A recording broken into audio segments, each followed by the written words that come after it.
and the economics of the project were not working out, and the political disputes were also making it very difficult to continue.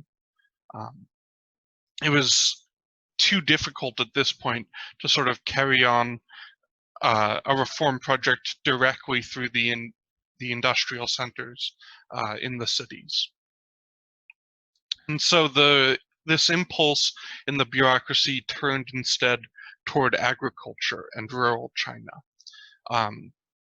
And this was a much easier sort of testing ground to carry out reforms, because you had both an economic weakness of this sector. Chinese agriculture was quite low productivity, and it actually, although total production of the agricultural sector had been increasing, it was not growing fast enough to match the increasing population, and so the per capita productivity had actually been stagnant or falling for a long time. Additionally, the peasants in China were generally of a much more broad political spectrum. There were some peasants who were descendants of, or who themselves had participated directly in struggles for land, who had perhaps fought in the Red Army, who had a great deal of political consciousness. And there were other areas of the country where collectivization had sort of come about with the arrival of the Red Army. There hadn't been an extensive pre-existing movement in these areas, and so the peasants there didn't have a great deal of political experience, political consciousness, and experience in working with a lot of their neighbors on a political basis. And so what began is the system of breaking up a lot of the collective farms that had been set up in China, the establishment of what's called the household responsibility system, which enabled peasant small owners to keep larger and larger sections of their production, and sort of the breaking up of all these farms into these very small individual farms. And there's sort of a mythology that goes around sometimes about this process, that it was like demanded by local peasants, and that the state instituted it when it saw such a huge demand, and that they were just acquiescing to the wishes of the people, and this is sort of a ground up development. That's really not true. It was a state-directed reform process where the top leadership of the Chinese Communist Party sort of set out this rubric and sent out directions to local government officials, who then started implementing these policies. And this process was then sort of followed up as time went on with the recombination of these farms into larger farms, but ones that were privately owned.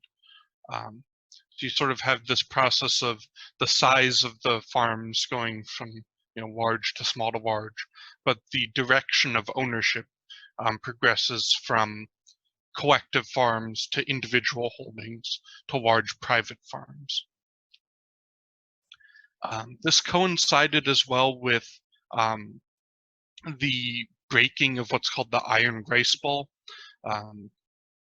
which basically refers to the benefits that were available to Chinese citizens in the context of rural workers and agricultural workers. One of the biggest benefits that was available was the Rural Cooperative Medical Scheme, which set about to bring healthcare availability to farm workers and across rural China. By the end of the 1970s, that program covered about 90% of China's rural population, and during these reforms, it was essentially scrapped. By the mid-1980s, it covered less than 10% of rural workers.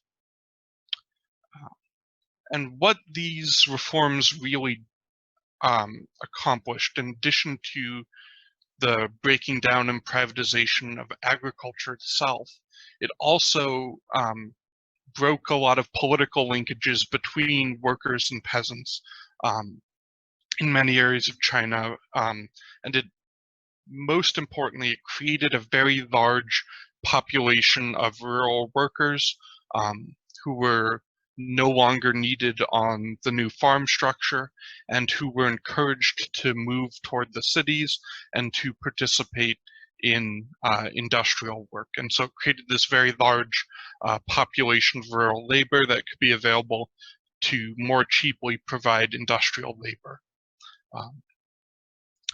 And so this results in sort of a turn back toward the reform efforts in the state-owned enterprises.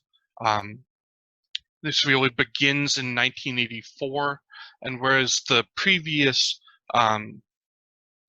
efforts had sort of remained within the state planning structure and had attempted to retain existing workers and just introduce, certain productivity changes, these reforms really started to introduce major market principles directly into the state-owned enterprises and to permit the closure of a lot of the least productive ones and the extensive layoffs of Chinese industrial workers, which was not a feature previously.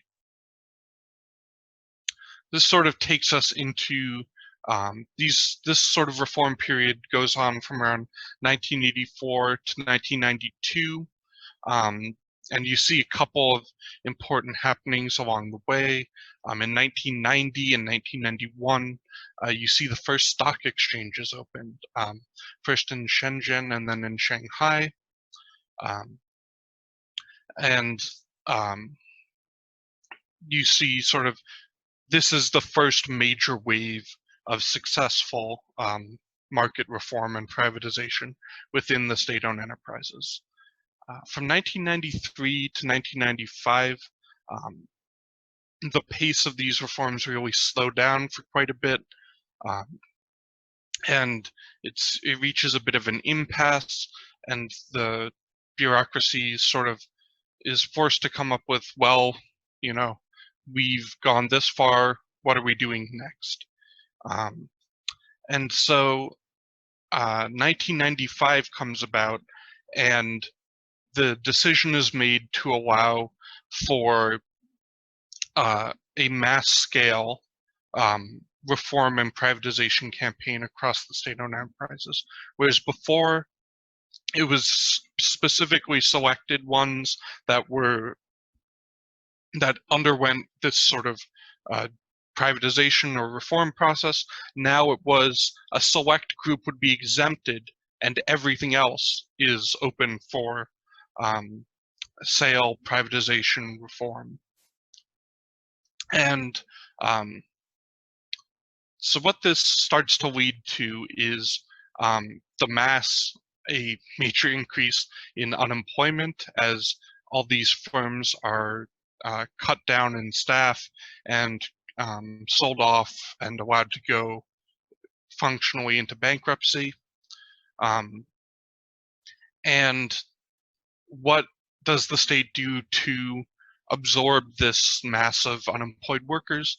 They actually allow for the new private firms that are being created to, they encourage them to employ workers who are laid off from state-owned enterprises and to offer them discounted prices on state assets, or in certain cases actually just the direct transfer of state assets in exchange for their carrying out hirings of these workers. And so what kind of scale are we talking about here? Well, by 1998, you'd seen about a quarter of the industrial state-owned enterprises had been restructured in some way already, and another quarter were planning to do so in the near future. And among those that were restructured, between 60 and 70% were partially or fully privatized. And another major development that goes hand in hand with this is the development of the special economic zones in China. I'm going to see if I can bring up here.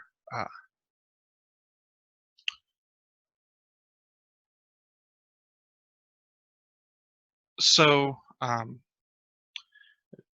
John, if you're broadcasting, just make sure it's displaying here.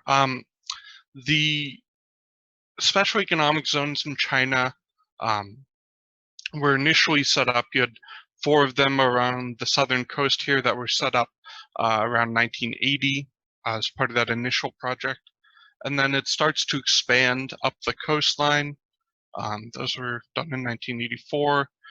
Certain river deltas, you have an expansion along the Yangtze River here.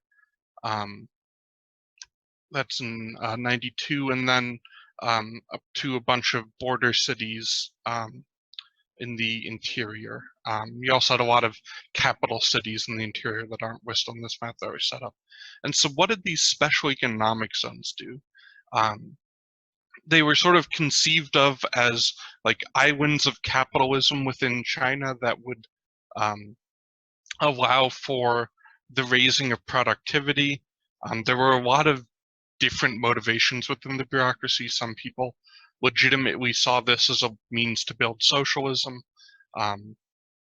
Some people, it seems like, were even at this point inclined toward a capitalist restoration. It's very difficult, particularly if you're not, if you don't have access to primary sources or aren't able to read them in the original language, to really figure out what everyone's motivations were. So it's something I won't speculate all that much on, but what these SEZs really did was create regions where companies could hire and fire workers at will.